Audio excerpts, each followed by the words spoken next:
नमस्कार दोस्तों, हमारे चैनल पर आपका स्वागत है। आज एक कानून भी बना है वैवाहिक प्रमाण पत्र का, और हर जगह वैवाहिक प्रमाण पत्र की मांग की जाती है। इस संबंध में जब हम लोगों ने आदिकाल से वैवाहिक प्रमाण पत्र के संबंध में अध्ययन शुरू किया तो पाया कि वैवाहिक प्रमाण पत्र की परंपरा हमारे सनातन धर्म में और भारतीय परंपरा में आदिकाल से उपलब्ध है। यूँ तो विवाह को अपने यहाँ एक संस्कार माना जाता है, लेकिन उसके प्रमाण पत्र की व्यवस्था आदिकाल से है। इस संबंध में आज की सांस्कृतिक चर्चा में हम चर्चा करेंगे और आप लोगों का राय जानना चाहेंगे।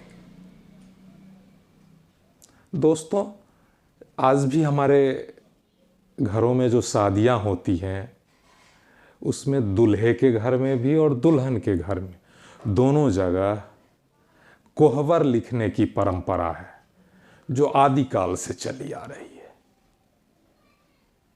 कोहबर के बारे में आप सभी जानते होंगे, नहीं जानते होंगे तो मैं बताता हूँ। कोहबर वो चित्र कला है या लोक कला कहिए, जो किसी भी दूल्हे के घर में और दुल्हन के घर में किसी दीवार पर एक चित्रकला बनाई जाती है। उस पर विवाह की तिथि, दूल्हा दुल्हन का नाम एवं अन्य जानकारियाँ लिखी जाती हैं।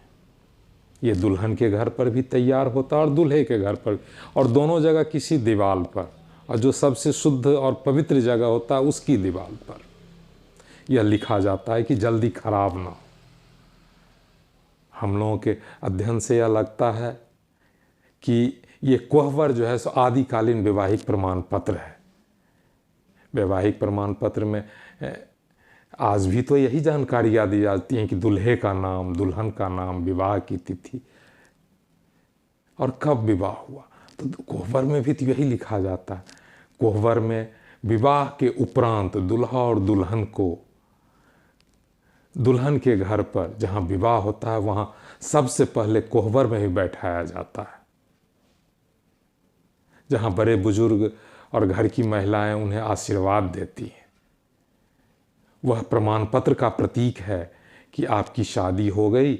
यह प्रमाण पत्र है, यह अंकित किया जाता है और वहाँ उन दोनों को बैठाया जाता। आज हम लोग किसी भी आज जो फोटोग्राफी की दुनिया है उसमें हम लोग फोटोग्राफ्स में देखते हैं कोहबर में दूल्हा दुल्हन को बैठे हुए विवाह उपरांत। आदिकाल में क्योंकि यह समझा गया कि यह प्रमाण पत्र, उस टाइम में तो कागज़ उपलब्ध नहीं था या कोई सिस्टम उपलब्ध नहीं था, तो उस प्रमाण पत्र को ज़्यादा दिन तक संरक्षित नहीं रखा जा सकता था। इसलिए हमारे बुजुर्गों ने उसे दीवार पर लिखने की परंपरा हमारे पूर्वजों और बुजुर्गों ने शुरू की, ताकि दीवार पर जल्दी वह खराब नहीं होगा, एक लंबे अवधि तक संरक्षित रहेगा। और वही परंपरा दूल्हे के घर में भी है। दूल्हे के घर में भी किसी पवित्र जगह पर कोहबर बनाया जाता है, जहाँ दूल्हा दुल्हन का नाम, विवाह की तिथि और अन्य चित्रकलाएं अंकित की जाती हैं। और दुल्हन जब विदा होकर दूल्हे के घर पहुंचती है तो सबसे पहले गृह प्रवेश उपरांत उसे कोहबर में ही बैठाया जाता है। और पुराने काल में तो दुल्हन के हथेलियों की छाप कोहबर पर ली जाती थी। यह इस बात का सबूत होता था कि एक नया सदस्य घर में आ गया है, उसका बारे में यह जानकारी उपलब्ध कराई जा रही है और उसका पहचान पत्र का काम भी वो करता था। इसलिए कोहबर वैवाहिक प्रमाण पत्र है जो आदिकाल से चला आ रहा है। भले ही आज हम लोग उसे एक परंपरा मान रहे हैं, शादी की विधि मान, लेकिन यह हमारे पूर्वजों द्वारा बनाया गया वैवाहिक प्रमाण पत्र है, जो कि दोनों घरों में, दूल्हा और दुल्हन दोनों के घरों में बनाया जाता है और लंबे समय तक संरक्षित रखा जाता है। उसे पवित्र जगह माना जाता है। इसलिए हम यह कहते हैं कि आदिकाल से हमारे भारतीय और सनातन संस्कृति में वैवाहिक प्रमाण पत्र की व्यवस्था है और आज भी वह चली आ रही है। और वह बहुत ही संरक्षित और व्यावहारिक परंपरा है। इस तरह हम मानते हैं कि हमारे यहाँ वैवाहिक प्रमाण पत्र की परंपरा थी, है और रहेगी।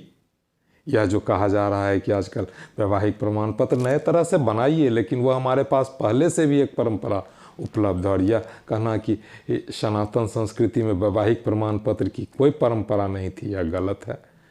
अब साथियों, हमारे इस विचार पर आपके सुझाव एवं कमेंट्स का हमें इंतज़ार रहेगा।